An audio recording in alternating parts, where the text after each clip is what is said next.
stop fighting. But to have your own government call you something as hurtful and as harmful as a domestic terrorist when you know you're not is just unacceptable, and it's why Marimar instructed her team to continue to fight, to continue to push back against the U.S. Attorney's Office, to continue to push back against Kristi Noem, and that's why we did that. So from the beginning, right, from I think within an hour of the actual incident, DHS branded her a domestic terrorist. The same thing they did to Renee Good, the same thing they did to Mr. Preddy. Kash Patel, again, this is still up. Like, the director of the FBI has still not removed this tweet, which again brands Marimar as a domestic terrorist and links the wrong incident. And despite, as you can see at the bottom, the Twitter warning that this is not true. You know, how can we have an FBI director who continues to put out false information to the American public and won't change it even after the Department of Justice comes out and says, this isn't right. We're not going to pursue these charges. It's, as a former federal prosecutor, it's extremely disappointing. As a person who is still friends with current FBI agents, it is extremely upsetting that the FBI director will not remove this tweet and help clear Marimar's name.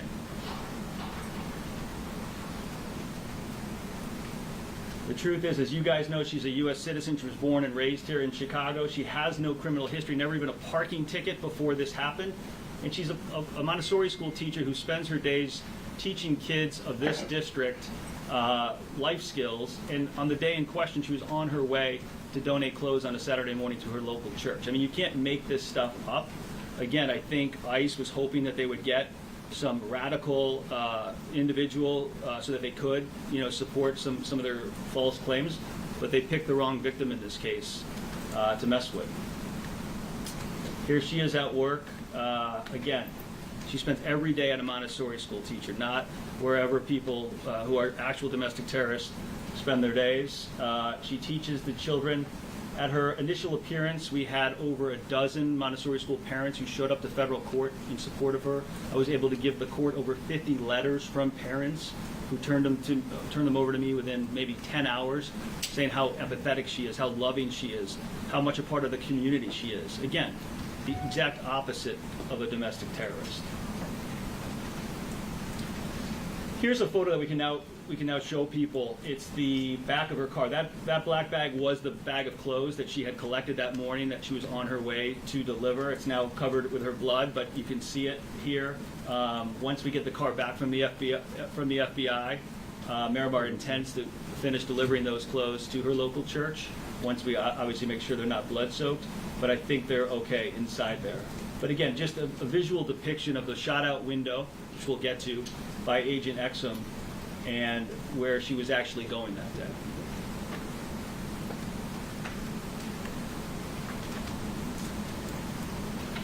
Line number two, Marimar has a history of doxing federal agents. So there's, this was a repeated refrain from the administration, and this is where, again, I'm very upset with the U.S. Attorney's Office, because you have this quote here, right? This was a direct quote put out by Tricia McLaughlin, the Assistant Secretary of DHS, quoting Marimar Martinez. Hey, to all my gang, let's fuck those motherfuckers up, don't let them take anyone, right? That is an extremely aggressive quote. That actually might support a claim that someone is a domestic terrorist, someone who's calling for violence against ICE agents. The problem is, and the U.S. Attorney's Office knows that, in the discovery, which we'll release today, which I don't think was part of last night's release, someone did say this quote, but it was not Marimar Martinez. It was another individual completely unrelated to Marimar Martinez that came up in an ICE report. So here you have the U.S. Attorney's Office has discovery in their possession. They know that this quote was attributed by their own law enforcement sources to a third party that has nothing to do with Marimar. And yet, not only do they not correct their client, ICE, not only do they not tell the court that this is not correct, but they try to enforce a protective order to not allow us to show the media, look, if you actually look at where this statement came from, it is somebody that is not Marimar Martinez. That's the scary part, right? Again, this isn't some local press person. This is Tricia McLaughlin. She is the Assistant Secretary.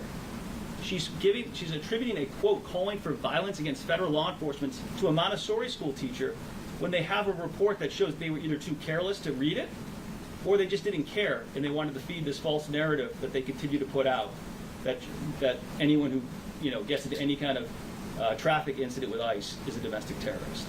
So if you don't have, I don't think you guys have this. We'll release this right after the press conference. It's a heavily redacted report, but if you call the U.S. Attorney's Office, they will confirm, I believe, that this was not Marimar Martinez. It was a third person, someone else in Chicago who was under investigation, had nothing to do with her. Why they never corrected that from the beginning is beyond me. Why, when anybody calls DHS, they say we stand by all of our statements and won't retract this is beyond me. But we need to demand better from our elected leaders and unelected leaders, that you cannot put out false statements like this. The truth is she has no history and she's never doxed law enforcement. Again, they point to this LOL statement that she put that somebody linked one of these ICE agents to his DJ page, which again is not doxing, it's public business. It probably actually sent him business to the extent it did anything. But Marimar was one of hundreds of people who liked it or shared it on these groups. Lie number 3, Marimar rammed the agents. You guys have now all seen the video, so you know that she didn't ram them, that they rammed her or sideswiped her. You can see it clearly in the video that the agent swerved into Marimar's car. You can see him turn left. There's a 302 that I do not think the U.S. Attorney's Office released that we will release in Agent Exum's interview with the FBI immediately after this happened. He tells the FBI agent who's interviewing him, I veered into her to create space, okay? That is completely inconsistent with Marimar hitting them. That's consistent with him hitting her. The U.S. Attorney's Office knew this from the beginning. ICE knew this from the beginning, yet they continue as recently as yesterday to put out press statements saying that Marimar rammed them, which is just absolute not true. How do I play this? So this is the body-worn camera video from the agent in the back seat. Some of you have seen it. All right, it's time to get aggressive and get the fuck out, because they're trying to box us in.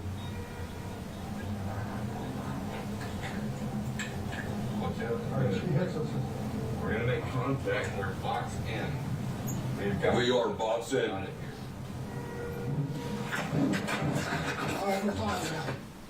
So a few things about this. One, I know we're all debating whether ICE should have body cameras. Obviously, we think they should.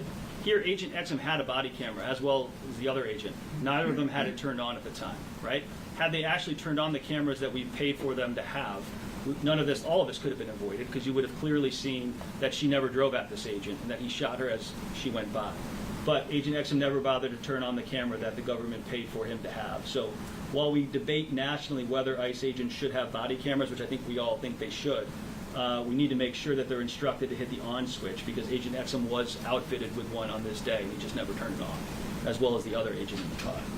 The other thing is, when you watch these videos, you can see these agents are going down Kedzie here in Chicago Saturday morning with these are automatic weapons, their fingers are on the triggers. One pothole, one kind of swerve by this agent, and anyone on the sidewalk is getting sprayed with bullets. Again, why they're doing this on a beautiful Saturday morning and on the south side of Chicago is beyond me, but they're certainly not making our community safer, and in fact, they're making it worse. You guys know this, or at least those who were following, but even Agent Exum admitted that there was no ramming here, and yet again, our government continues to put out statements as late as yesterday and the day before that Marimar rammed them, which is not true. I was able to question Agent Exum at the destruction of evidence hearing. I asked him, well, we both agree that there was no ramming here. Is that fair to say? And Agent Exum said, yes, by my definition, yes, sir. Great, mine too. So, again, are they not even talking to their own agents before they put out these statements? It appears to be so. Lie number 4. And this is a big one, right? Because this is what they had to do to justify the shoot, right? They had to say, why did you shoot this woman, right? The whole point was always we were boxed in. We couldn't move our vehicle. We knew from the beginning, because of our investigators who were able to get videos that even the U.S. Attorney's Office wasn't able to get, that this simply was not true. They were never boxed in and that they were always able to move. Yet they continued to repeat the refrain to the American public because they have this Trump mentality that regardless of whether it's true or false, if you say it enough, some people will believe it, and that's true. If you read the comments online, some people to this day believe that they were boxed in and couldn't move, despite there being a video showing that that's not true. So this was a drawing that was drawn by one of the agents when they were interviewed by the FBI immediately after. So like, if this were true, then they would actually be telling you guys the truth that they were boxed in. These are supposed to be 3 cars that were in front of the... These are 3 cars that they drew in there, right? In reality, you guys have seen the video, I'll show it here in a second. Those cars don't exist. They weren't there. If they were there, they would have been boxed in. If they were there, they would have been unable to move. That's why the agent drew it, right? Because he knew we just shot a woman, we need to justify that shooting. And how else am I going to protect my partner, Agent Exum, for jumping out of a car and shooting someone within 2 seconds, unless I can say we were boxed in. But in fact, when you see the video, those cars don't exist. And yet this administration continues to repeat these lies that they were boxed in. This is the agent's statement. The QFR Tahoe could not go forward, and the QFR team decided to exit the car so they could leave the area or make an arrest. I mean, that is a statement by one federal agent to the FBI within hours of the actual incident, lying about what happened. I mean, they could not go forward. It's simply not true. And you know it's not true because this is the video. Oops, how do I play this? Let's see if we get this one going.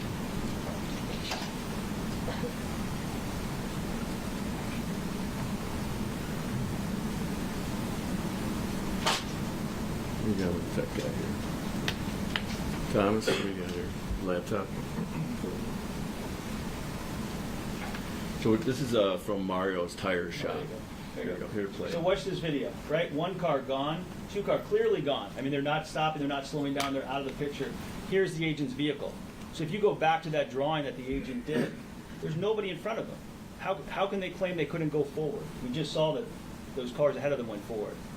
They drew those cars in to justify a bad shooting. The U.S. Attorney's Office knew about this. They didn't have this video, but they had that drawing, and once they saw this, they knew that those cars didn't exist. Yet nobody corrected the record. Nobody told the judge that this was wrong. Nobody amended the complaint to change this. I mean, these are officers of the court. They have a duty of candor to the court, and yet they allowed this to occur when you can clearly see those 3 cars that were put there by agents just simply did not exist.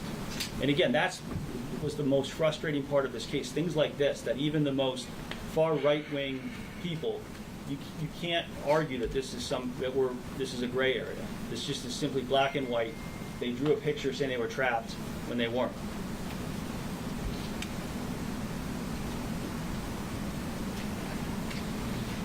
Live 5, Agent Exum told the FBI that all 5 shots went through the windshield. Again, if you're trying to justify a bad shoot of Mrs. Martinez, right, the best way to do it is to say she drove straight at me and I shot 5 times through the windshield. Again, if that were true, they might have a point, but that's not true, and we know that's not true.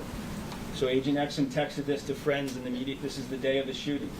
More later, this is posse chat, him and his other Border Patrol agents that have a support group text chain on an encrypted app. More later, but I fired 5 rounds into the windshield of the vehicle. I mean, that's a flat-out lie. And again, the U.S. Attorney's Office recognized they could never call this guy as a witness in trial because the jury wouldn't believe a word he said for reasons like this. He's interviewed by the FBI immediately thereafter. The FBI at that time was doing their job and actually investigating whether this was a good shooting. Exum then drew his handgun and discharged it 5 times through the windshield, right? That is a very specific claim, and that's an important claim because if he actually did that, then that might show that she was actually driving at him. But we know from the evidence that we can now talk about, that's not what happened. We know that 3 shots, and remember, she's a car length away from this guy, and he's a firearms instructor. If she's truly driving right at him, you're going to have all 5 shots straight through the driver's side of the windshield. But what do you have? Because she's not driving at him, she's driving away from him. You have 3 bullets on the passenger side, right? Again, firearms instructor, she's less than a car length away from him. He can't be that bad of a shot. What is happening is she's driving away from him. Regardless, it's only 3 shots, not 5 shots. We know that bullet 4 kicks out the rear passenger window. Again, shows that he's lying about 5 shots through the windshield and that she's already passed him. And then we know this shot went from the back to the front, so it comes through here, and we'll get a ballistics report of this eventually to everybody. And then it comes out here. You can, again, clearly see, even with the naked eye. And again, I think, my guess is this is what the prosecutor saw and realized that they had real problems with their witness, which is why this case was referred to the U.S. Attorney's Office in South Bend, Indiana, for a criminal investigation of Agent Exum. It's because of this. From the naked eye, you can see the bullet went back to front, which is not only inconsistent with his statement to the FBI that all 5 shots went through the windshield, but it's also extremely troubling that he's shooting at a fleeing vehicle, which is a violation of the Border Patrol's published use of force policy. And one thing I wanted to interject. You'll receive a video from the Mario's tire shop, and what that video is going to show is going to show Marimar's car actually jumping up on the curb as she's fleeing from being shot and coming back onto the road. So that's something you'll be able to see. You have to slow it down. You have to pay attention. You have to look at it. But you'll see that shows she's driving away from Agent X and not towards him in any way, shape, or form, as consistent with the shots and the patterns of those shots. Okay, line number 6, and we're almost done, I think. Miramar was armed with a semi-automatic weapon. Again, this is sort of playing with words, as this government does, apparently, and how they try to justify the shooting. The truth is, she has no criminal history that you guys know. She had a valid CCL. She's a young single woman who lives in Chicago, where many people are armed. And her handgun was in her purse, never taken out. Agents never said she took it out. Never a claim that it was brandished. And it was in the bottom of her purse. You can see it here, inside a snap pink holster where it always stays. So, again, you have a government trying to set up this narrative. Hey, she's a domestic terrorist. She's got no dynamite in the car. There's no suicide vest. There is a gun in her purse. Let's try to slander her that way.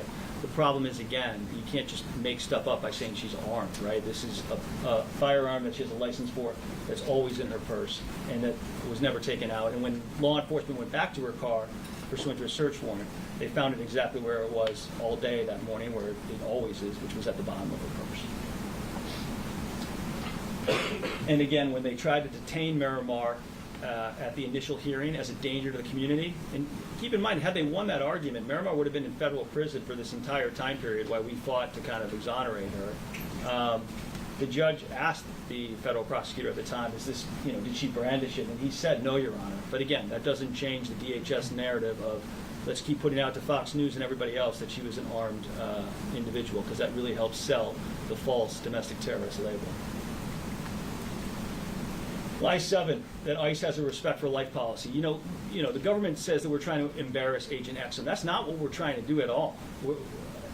I didn't write the text for Agent Exum. He wrote them, right?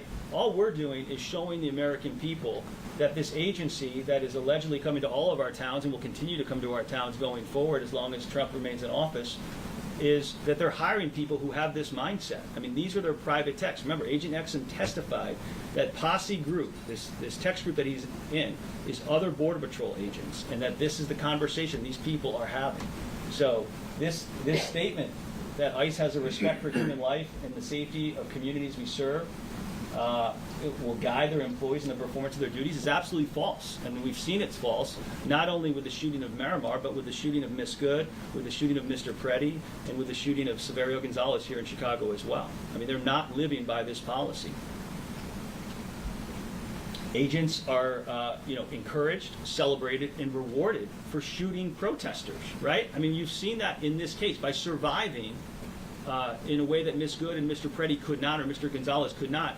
Marimar was able to get discovery in this case that shows you exactly how this agency handles a shooting in the immediate aftermath, and it is scary. You guys saw the email yesterday from Chief Bavino. I mean, that email, which we'll get to, was sent 4 hours after the shooting of Marimar, right? She's in the hospital. They don't know whether she's going to live or die. And this guy is emailing the agent without any investigation done yet, promoting him, extending his retirement age, saying, "Great job on this," right? What did he do? He shot somebody. That's it. That's the only job that Bovino knew that he did. They don't know whether Marimar is going to live or die, and he's being promoted. I mean, that's disgusting, and that does not line up with a respect for human life policy that they publish. And you guys have seen this, these texts by the agent. Again, this is just one agent, unfortunately, of many who apparently share these same thoughts.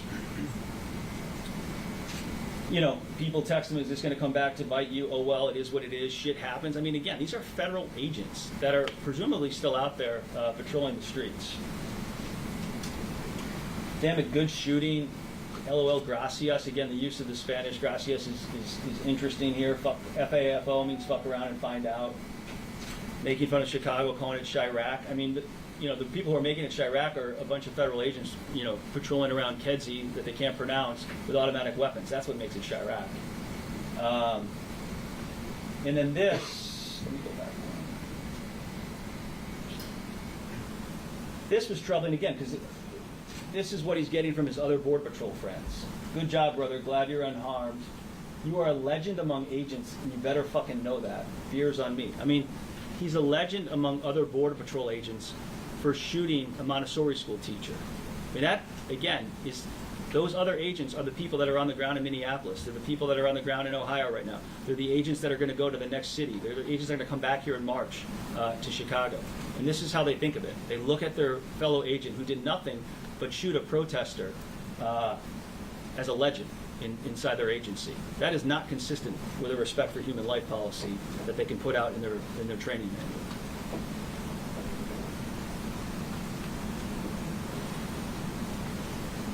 And I'd like to go to their next training and see how many beers Agent Exum gets, because again, it's pathetic that they celebrate this.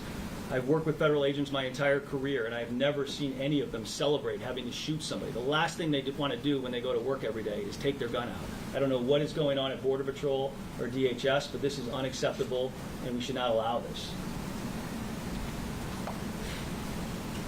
So this is the Bavino email. And again, 3:11. Remember, this incident happens at 11:58 a.m. So you're talking less than 4 hours later. There's been no investigation done. And the chief of Border Patrol, while Marimar's in the hospital hooked up to IVs, hopefully going to survive, is emailing the agent saying, good afternoon. I'd like, of all the things, right? I'd like to extend an offer to extend your retirement by age 57. So what message does this send to all the agents? Okay? If you shoot a protester while you're wearing the Border Patrol uniform, the first thing you're going to get within 4 hours of the shooting, first of all, there will be no investigation.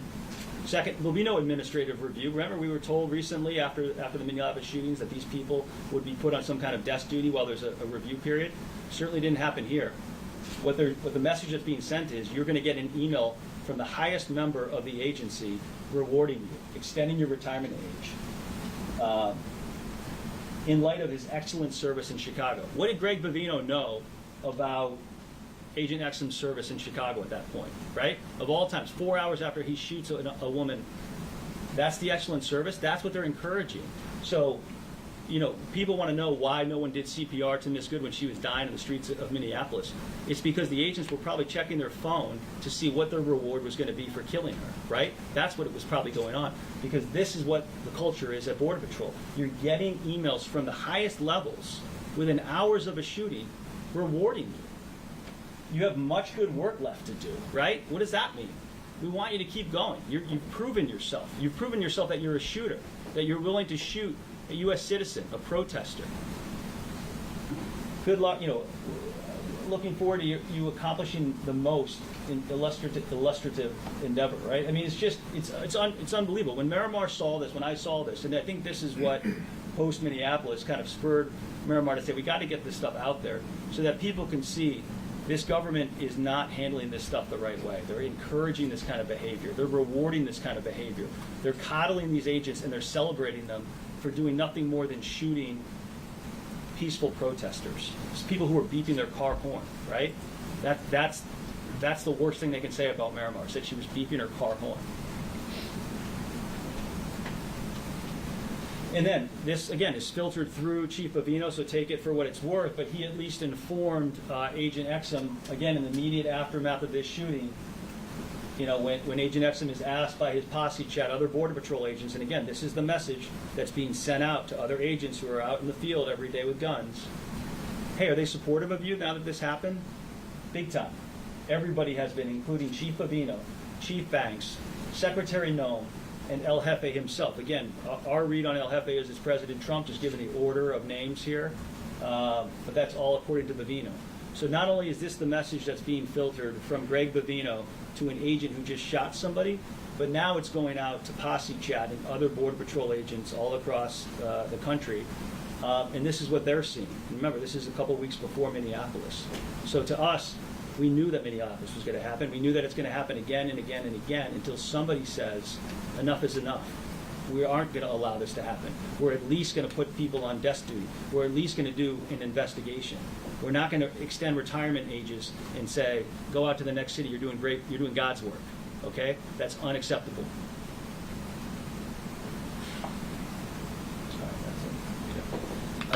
So again, you know, it took a long time to get this evidence released. We wouldn't have done it probably had it not been for what was going on in Minneapolis. But Marimar, after watching what we've all been watching on TV and knowing what's in the discovery, has kind of seen what's happened here. And it's our position that the country should see this and should see that Greg Bavino, the highest, you know, member of Border Patrol, like, this is how he responds to one of these shootings within 4 hours. We'll take a few questions if anybody has any. Chris, you talked a lot about how what happened here also might have impacted what happened in Minneapolis. We know Bovino's been shipped over back to California. Going forward, how do you feel the conduct revealed in these text messages might influence the way that federal agents respond in other cities that they visit post-Bovino? Yeah, I mean, look, we're hopeful by releasing this that our elected leaders, you know, Marimar was in D.C. I was fortunate enough to go with her last week. And, you know, Senator Duckworth and others asked very specific questions and seemed to actually be interested in getting behind this and kind of trying to shift behavior. Again, I think you saw after, like, the George Floyd killings, right? That officer was immediately arrested and punished. And I think that sent the appropriate deterrent, chilling effect to other local officers after the fact. And so here, I think we have the opposite. When you have an officer who shoots a woman like this, and within hours, while she's still in the hospital trying to, you know, fight for her life, he's being promoted, I think that sends the opposite message. So it says to these agents out there, hey, I'd love an email from Trump. I'd love an email from Bavino. I'm getting close to retirement. I'd like to get a little more time. Let me shoot this person and see what happens. I think that's what's going on here. So hopefully by releasing this, some elected leaders will see this, which I think they will, and kind of push back on these people. So on that same note, can you confirm that there is a criminal investigation ongoing into Agent Exum, because the South Bend DOJ has been non-committal commenting on that? Yeah, so what I can say is the federal prosecutor in this case, Ron DeWald, told the courts that one of the reasons they couldn't release this evidence, which apparently is now not the fact, is because there was an open criminal investigation. I made contact with the AUSA in South Bend, confirmed it was about Agent Exum, and confirmed it was about the shooting, right? The FBI still has Miramar's car. We've been given back all the other evidence because charges were dismissed. We gave them consent to keep the car, and they wanted consent to destroy the car so they can do the ballistics analysis that needs to be done. So they were supposed to send me the form that would be a consent to destroy the car. That was like in the days right before the Minneapolis shootings happened. And then since Minneapolis happened, I have not heard back from them. So our concern is that the FBI is not going to do it. That's not going to stop us. If they're not, we will demand the car back. We will have our own experts do the analysis. We will release that report to the public so they can see. But even with the naked eye, you can clearly see that that bullet comes out of the back of the seat. So. Matt, you guys with NBC. Would it be okay if we got you in front of the microphones? Maramar's not going to be taking questions. Not today? Yeah. Okay. Chris, what do you hope to achieve with the civil suit? You want to take that one? Sure. So what we're going to have to do is start with an FTC claim, or Federal Torts Claim Act, and that has to be sent to the Attorney General for the Department of Homeland Security. Wait 6 months, see if they respond. We cannot file a federal lawsuit until that's done. Once they don't respond, which they won't, we will file that federal lawsuit, and we're going to go forward on the FTCA claim, and also we're going to try a Bivens claim, which is a claim against federal agents for using excessive force. And those, as many of you may know, is very tailored. The Supreme Court on down has limited those actions going forward. Illinois has passed a law to allow for Bivens claims, but that was passed, recently, and it's not retroactive, so it does not apply to our case. So we'll do the FTCA claim. We'll wait our 6 months. We'll hear nothing. We'll file the lawsuit. We'll go forward. At a minimum, we'll have a bench trial in the Northern District of Illinois in front of these federal judges, who I'm confident based on their track record, based on my experience with them, based on what has occurred in this case, that we will get a fair trial. We hold this officer accountable. And we intend to fast forward this case. We want to be in trial by October.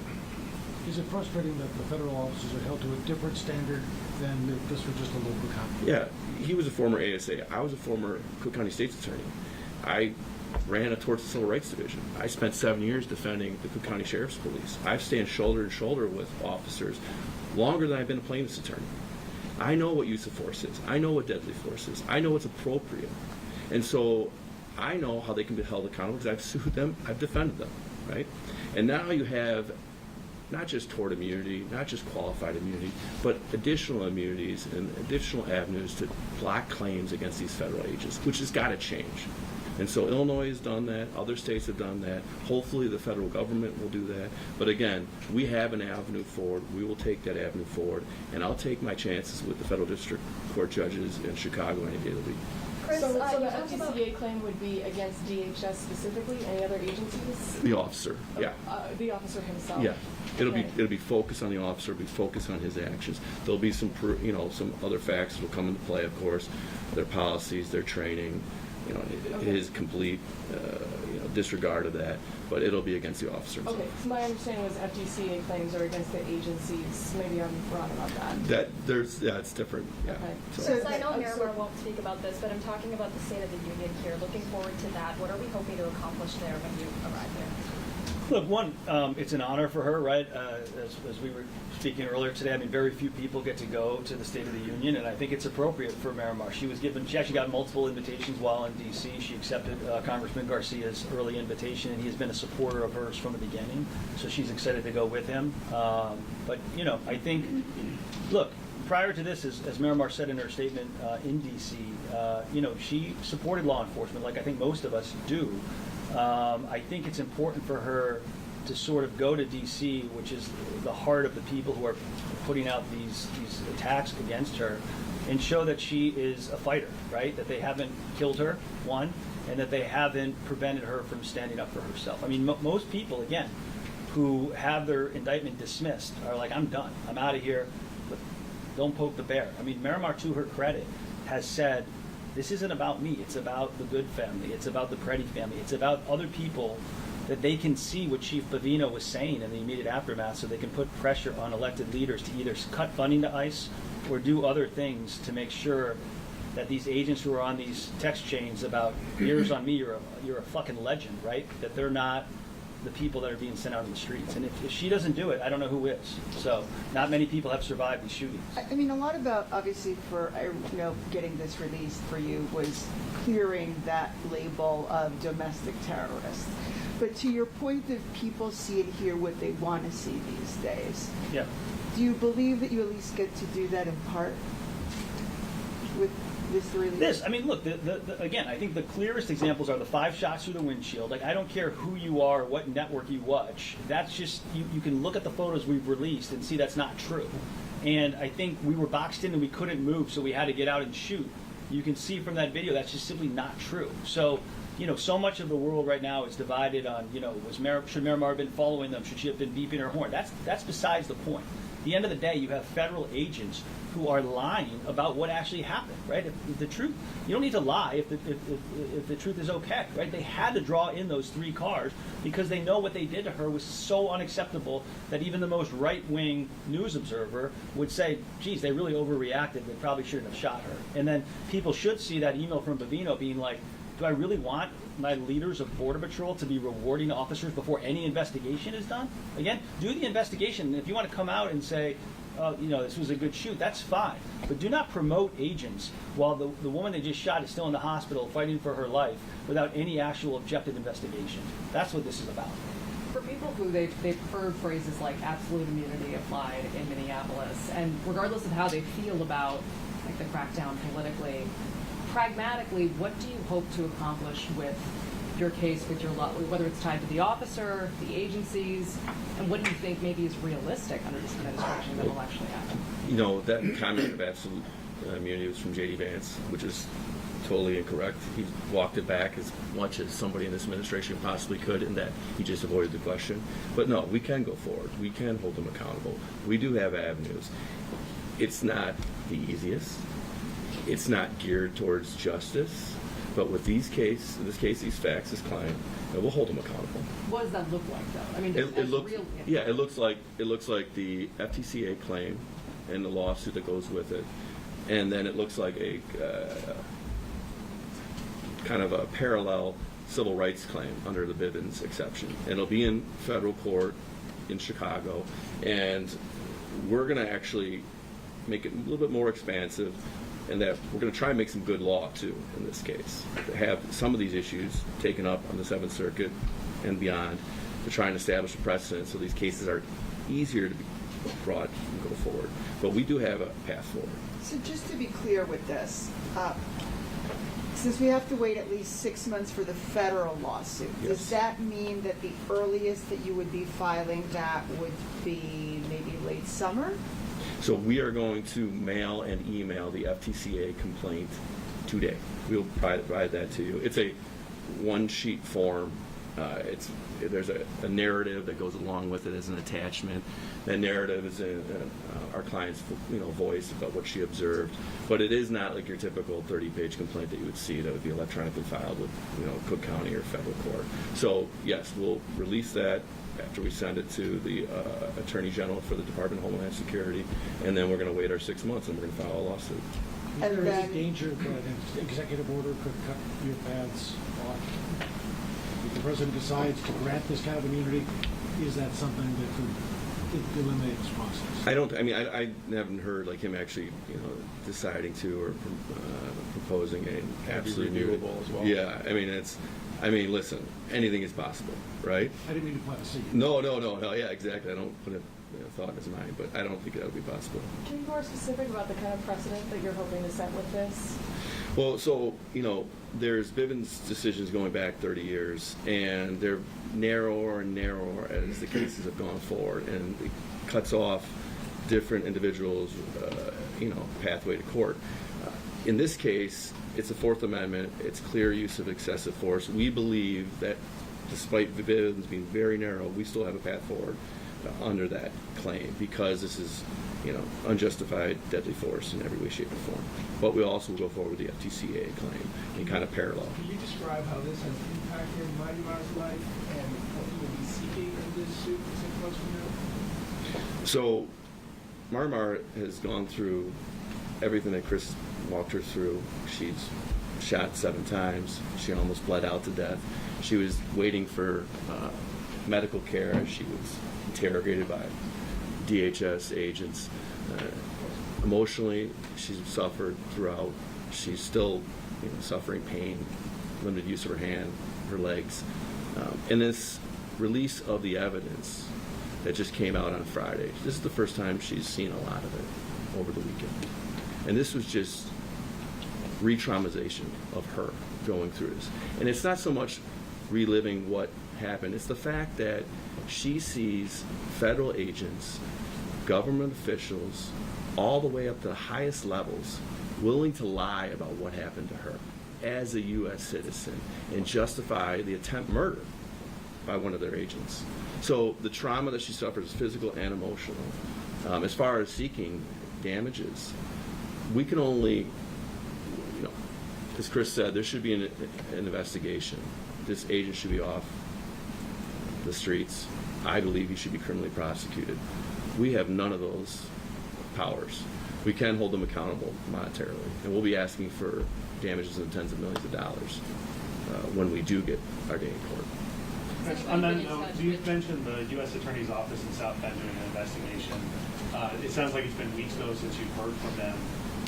Has there been any contact, communication, reach out with the State's Attorney's Office?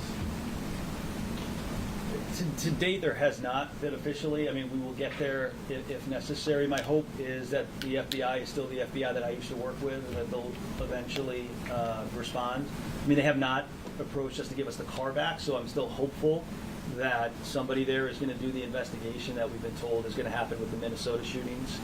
At some point, if nothing happens, we're going to reach out and say, we'll take the car back, we'll do our own investigation. But again, as a former federal prosecutor, my hope is that the FBI will not completely abandon its duty to investigate this as they should and as they started to. And again, they were lied to, right? I mean, the agent who took the report from Agent Exum about shooting 5 times through the windshield, I mean, he now has clear proof that's not true. The agent who took the report from his partner that said we couldn't go forward, we were boxed in, he now has conclusive proof that's not true. I mean, these guys are special agents with the FBI. They're investigators. They should be like, you know, it's a 1001, right, crime to lie to a federal agent, even if you are a federal agent. So somebody should be doing their job, and we're hopeful that that will happen. Has anyone been in touch with the families of Renee Good or Alex Hardy about release of the suburbs? We have not. Miramar was able to meet with the brothers of Renee Good in D.C. last week, and I know that meant a lot to her. But we have not coordinated with them other than our public statements that part of the reason that Miramar is doing this is to kind of give those families sort of a window that unfortunately right now they don't have into who these people are that killed their family member. Marimar, en este punto, ¿tú temes por tu seguridad? Miramar's not going to take any questions, okay? But thank you. Is there anything else before we I have one more question about possible avenues. Would you have any kind of claim against DHS officials for slander or, for all the lie? If you could prove that they knew what they were saying wasn't true, is that some kind of case you would bring? We're going to explore it, but to Charlie's point, the immunities are pretty extensive, and we'll put it in the complaint, whether we can get it passed, motion to dismiss and the like. That's kind of up in the air. But it's part of the story. It's the truth. They lied. So it's going to go into our complaint. Michael, it's Mike, right? Michael. I'm just getting a little bit into the weeds and kind of taking notes. Sure. But today is a civil lawsuit, and then there's a federal lawsuit in 6 months. So today we'll be filing the FTCA claim, Federal Torts Claim Act complaint, and it's a one-page form that just has real basic information that's literally typed into a preset form, along with a narrative typed out that's through Marimar's perspective of what occurred. It says, talks about her physical injuries, some of the eyewitnesses, and that's the extent of it. It's a total of 5 pages. It's not your typical lawsuit that we file that would be 30 pages with, facts and allegations laid out. Today is the first step towards a federal lawsuit. Today is the first step. Okay, and you mentioned there you were going to see tens of millions of dollars in this case. Of course, yeah. All right, thank you. There are at least 2 other cases in Chicago that are highly similar towards cases. Have you been in contact with those individuals about how the process has been moving in their cases at all? So I don't know exactly which attorneys you're talking about.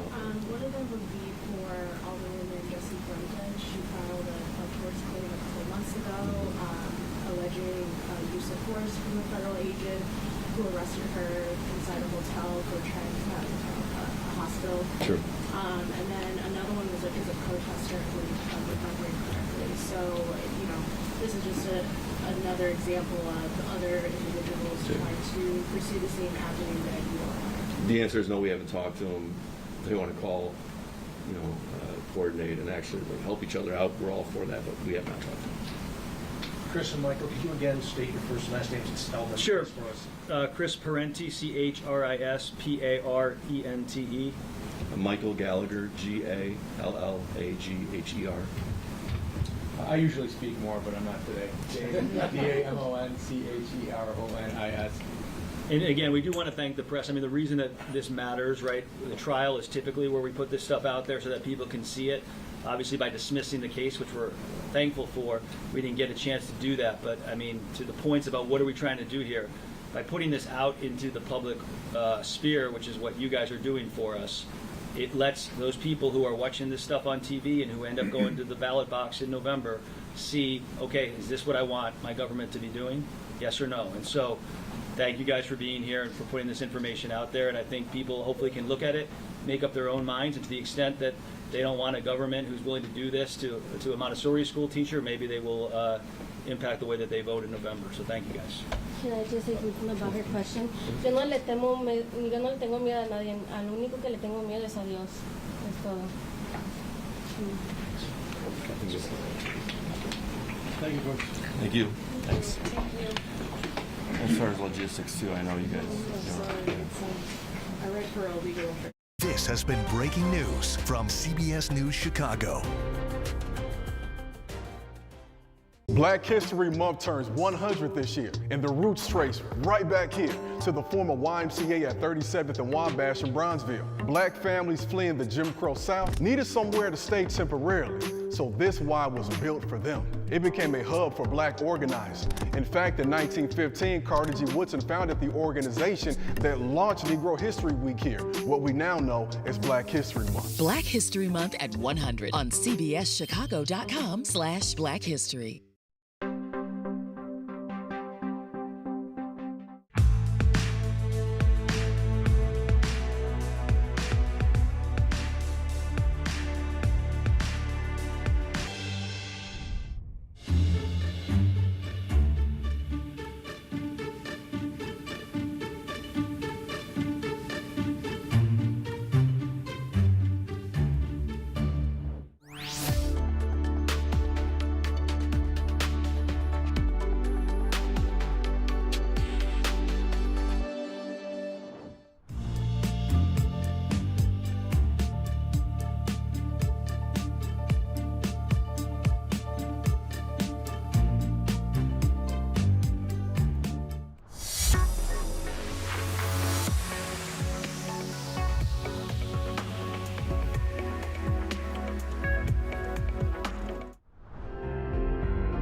This is CBS News Chicago.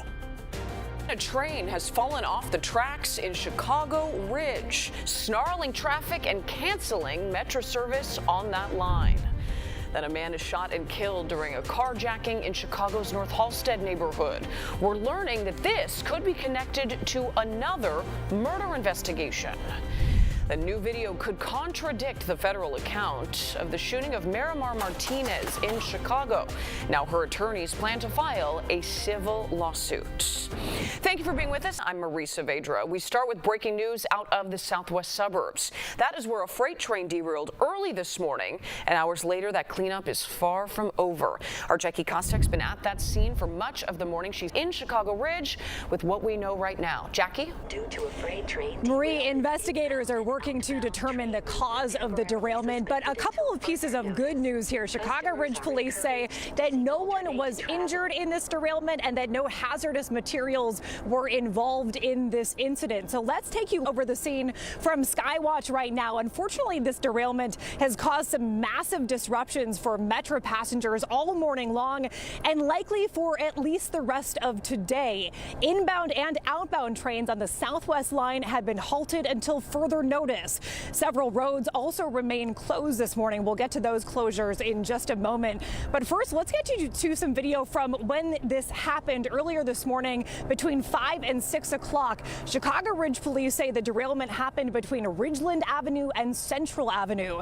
They say there is no danger to the public. That is good news. But you can see first responders on scene working with Metro crews as many of those train cars are jammed up and off of the tracks. Metro is now asking commuters to seek alternate transportation throughout the day. Here are the road closures still in place from police. Ridgeland Avenue is closed between Southwest Highway and Washington Street. Central Avenue is closed at the railroad tracks between 107th and Pleasant. And I did actually catch up with Chicago Ridge Mayor John Jack Lind about the challenges that lie ahead. Now where they did derail is kind of in the backside of, we have a huge park over here and some condominiums, so kind of access to the area will be a little bit tough on them, but I'm sure they'll do fine. Again, Marie, thankfully no injuries have been reported here, but Southwest lines remain halted. Back to you. Jackie Kostek reporting in Chicago Ridge. Thank you. A young man is dead following a carjacking in Chicago's North Halsted neighborhood. That homicide happened just before 4 o'clock this morning, and we're told it could be tied to another murder. Our Lauren Victory's been working this story all morning. She picks up the rest of it. Lauren? Marie, police took down the crime tape here around 7:30, but we noticed that detectives are back in the area right now, seemingly canvassing for more information and possible surveillance video. Now, those two murders you mentioned, police are treating them right now as two separate incidents. Here's how that first homicide here on Waveland came in over police radio. There's an emergency police request, Waveland and Broadway, saying that CPD is needed for a carjacking in progress just west of Broadway. First responders arrived to the scene and found a 22-year-old with a gunshot wound to his chest and back. A 38-year-old man with him was not hurt. This happened around 4 a.m. The two were sitting in a car that was parked outside an indoor mini golf bar on Waveland when a pair of armed men walked up. They demanded the victim's car and belongings, opened fire, then took off with the vehicle, leaving that younger man to die. Now, the same sedan stolen from the north side may be involved in a south side homicide, because less than an hour after the Waveland carjacking, investigators responded to the 3700 block of Lake Park for a report of a man shot in the head. Listen to how dispatchers described the car that victim was found in.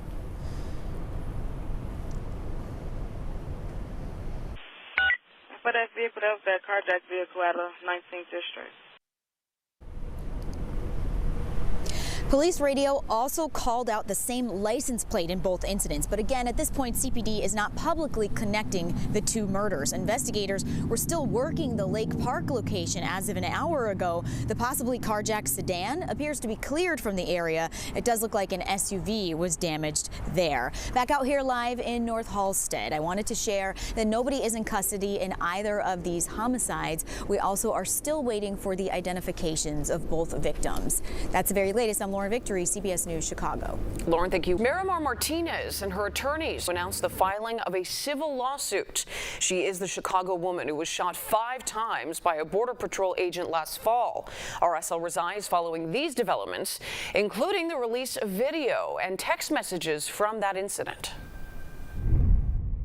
That evidence includes 3 videos, all about 15 to 20 minutes long.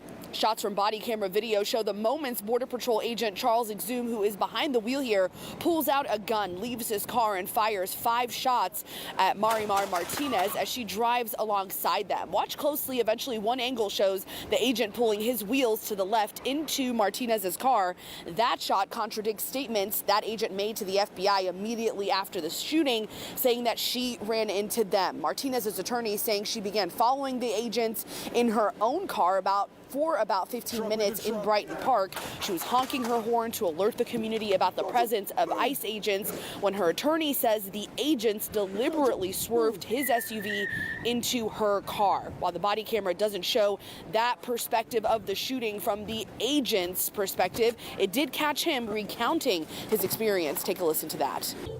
It's something. All right, it's time to get aggressive and get the out because they're trying to box us in.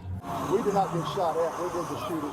And here's that text message that federal agent sent to others saying, "I fired 5 rounds and she had 7 holes. Put that in your books, boys," end quote. Reporting in the Loop, I'm Asal Razai, CBS News Chicago. Right now, Attorney General Pam Bondi is testifying on Capitol Hill. It's happening just as the Justice Department faces pushback over the latest release of Jeffrey Epstein files. Natalie Brand reports that survivors are questioning the extensive redactions in those DOJ files. This is not an issue that's going away, and we're not going to stop. Survivors of Jeffrey Epstein are demanding answers from the Justice Department about what some lawmakers estimate are 2.5 million documents still being withheld related to the convicted sex offender's case. The DOJ needs to do its job. Give us the rest of the files and start the investigations. Their pleas came ahead of Attorney General Pam Bondi's testimony before the House Judiciary Committee, where she faced questions about the DOJ's handling of the files. You apologize to the survivors in your opening statement for what they went through at the hands of Jeffrey Epstein.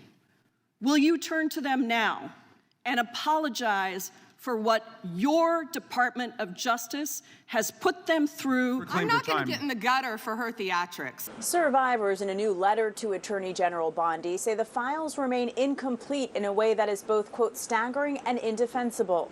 We've released more than 3 million pages, including 180,000 images, all to the public, while doing our very best in the time frame allotted by the legislation to protect victims. Survivors allege the redactions protect some high-profile individuals while at the same time revealing some victim names and exposing identifying information. Abusers' names and contact information is redacted while our faces and stories are left on full display.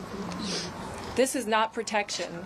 This is betrayal. The Department of Justice maintains it's working to identify, review, and redact any potential victim information. Natalie Brand, CBS News, Washington. The Trump administration is cutting hundreds of millions of dollars in public health funds. That money is earmarked for 4 Democratic-led states, including Illinois. That move was first reported by the New York Times and later confirmed by the White House. Now, these cuts impact Minnesota, Colorado, California, and Illinois, and specifically target programs that support family planning and HIV prevention. Even in the 2020s, hundreds of Chicagoans are newly diagnosed with HIV each year, and that's a figure that started to rise recently. An HIV prevention program at Lurie Children's Hospital is set to lose over $5 million, and the American Medical Association in Illinois is set to lose another $7.2 million. A spokesperson for the Department of Health and Human Services confirmed those cuts, both to the Chicago Sun-Times, saying they do not reflect agency priorities. Illinois residents hit hard by storms last August will not be getting extra money from the federal government. FEMA has denied the state's appeal for a major disaster declaration for Boone, Cook, Kane, McHenry, and Will counties. Governor Pritzker called that decision politically motivated. State officials say they will do what they can to help families with the recovery effort. Hey, meteorologist David Yeomans. A beautiful day today with temperatures a little cooler than yesterday, but still quite mild for February. 41 with a cool breeze and mostly sunny skies. Clouds increase on a chilly night tonight with lows of 27. Clouds increase ahead of a minor brush with a storm system tomorrow. It brings more clouds, a few sprinkles south and west of Chicago, but that's about it. Other than that, the warmth continues to build through Valentine's Day into next week. Another few sprinkles possible south of Chicago on Sunday, but overall dry and warm. An unexpected FAA shutdown closes airspace in El Paso, but then there's a sudden reversal.